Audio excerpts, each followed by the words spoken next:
We can only give the abbreviated version of what has been a lifetime spent giving her love to the world. From the time I was 4, I fell in love with dance. And then I had a really terrible injury. The doctor, he said, you'll be crippled by the time you're 30 if you continue. I remember I called up a suicide hotline because telling me I couldn't dance, you've just ruined my life, and I didn't think I could go on.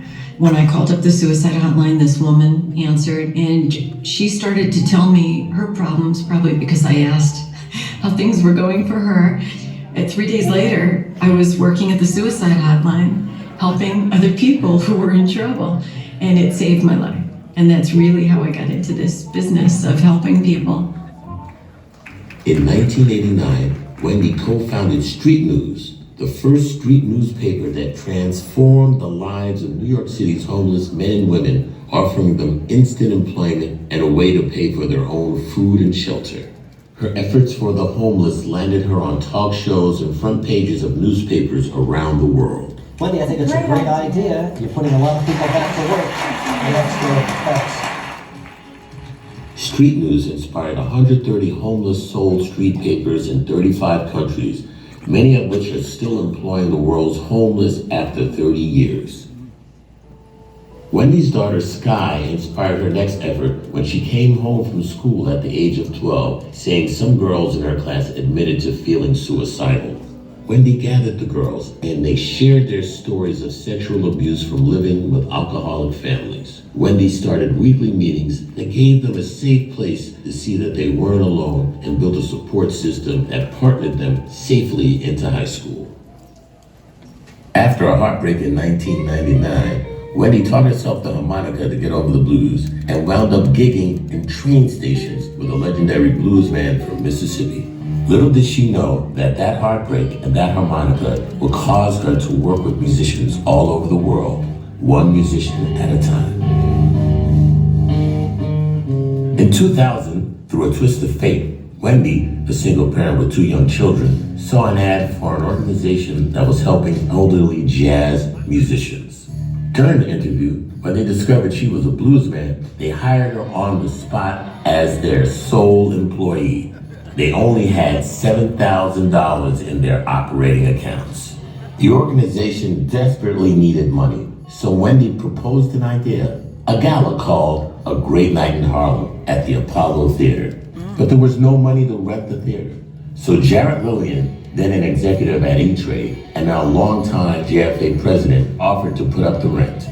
With a 22-year-old assistant named Lauren Roberts, they produced their very first A Great Night in Harlem. The concert featured more than 100 jazz legends, and the money raised paid the rents for hundreds of musicians whose tours were canceled because of 9/11. And the rest is history.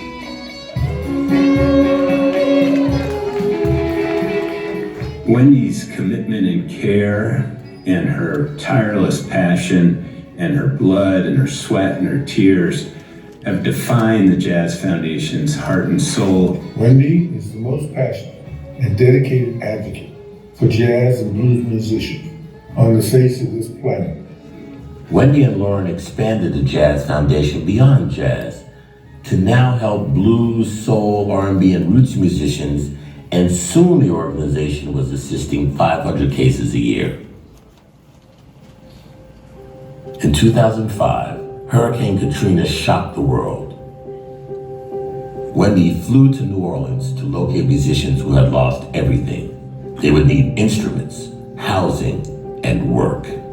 She was able to secure a $250,000 commitment to provide horns, keyboards, and drum kits for icons like Trombone Shorty, DeVell Crawford, the Treme Brass Band, Henry Butler, and many more. Wendy hired more staff, and they worked day and night getting musician families out of shelters and into new homes. She created instant employment for displaced musicians with a Jazz and Blues in the Schools program. Wendy invited the Met Opera patron Dr. Agnes Veris to an event one night, and St. Agnes committed to fund it, providing employment to hundreds of musicians who could now support their families and pay their own rent. Agnes gave millions of dollars for years to follow, keeping musicians working for a decade until her sad passing. JFA changed the lives of over 1,000 NOLA musician families and brought the music and the musicians back to New Orleans. For 2 decades, Wendy Oxenhorn has raised money, built a board, a strong staff, and a community of spectacular human beings. She tirelessly visited musicians in their homes and even held their hands when it was time for them to leave the planet. Tonight, we are celebrating Wendy as the visionary who transformed the JFA. But as she says, it's because there is you that we have saved the lives and homes of thousands of musicians whose music has gotten us through our own hard times. Musicians who have played with everyone from Frank Sinatra to John Lennon, David Bowie to Jimi Hendrix, Billie Holiday to the Rolling Stones, even the legends themselves. Because of you, we were there for Roberta Flack, Clark Terry, Sinead O'Connor, Al Jarreau, Wayne Shorter, Dr. John, Abby Lincoln, just to name a few. At JFA, that's how we thank them for all they gave us. Wendy, you are an angel. I can't thank you enough. It's a blessing that I got to know you.